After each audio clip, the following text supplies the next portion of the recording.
Hi, Rich here, looking at the question, does God answer every prayer? Jesus says we should ask and we will receive.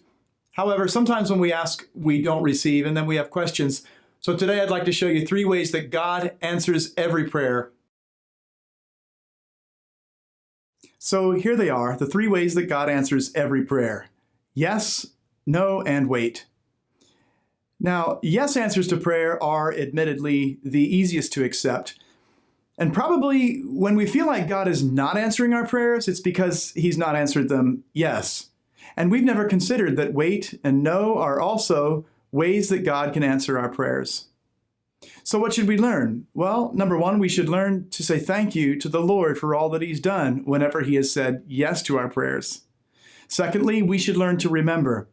Remember by writing down what God has done, then going back and reading all the yes answers to prayer. And you'll find as you do this over the years, your heart will be encouraged by all the ways that God has answered your prayers.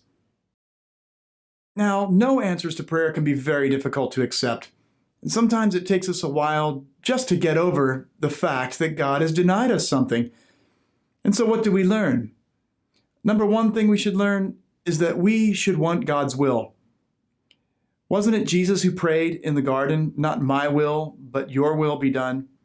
And we should learn to do what Jesus did and lay down our will to desire God's will.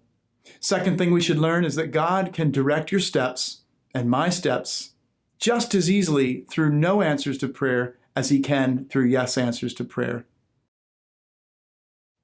Wait is the most difficult answer to accept.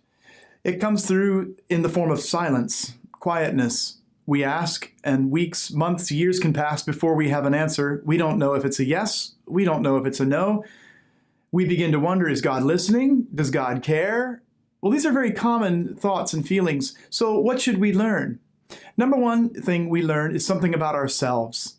When we are waiting for God to answer a prayer, God wants us to learn about those old words like patience, perseverance.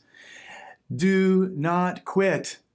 Jesus even shared a parable in Luke chapter 18 where He told the disciples they should pray and never quit. You see, we give up easily, and God wants us through wait answers to prayer to learn to persevere and to endure. It's good for us. We grow up. Second thing we learn is something about God, God's power and God's timing. God's power is shown because as we wait, frequently the problem gets worse and worse. In fact, sometimes it becomes so bad, it becomes impossible. And this is where we see God wanting to show His power, that He can do great miracles. Second thing we see is God's timing. And we begin to learn that God's timing is much better than our timing. In fact, it's always better than our timing. And so as we wait for God, we will see His power shown in impossible situations. We will see His timing, and we'll learn something wonderful about Him, that He loves to answer in His time and to show how mighty He is. It's good to know that God answers every one of our prayers, that His ears are not deaf to our cries, that His arms are not too short to save.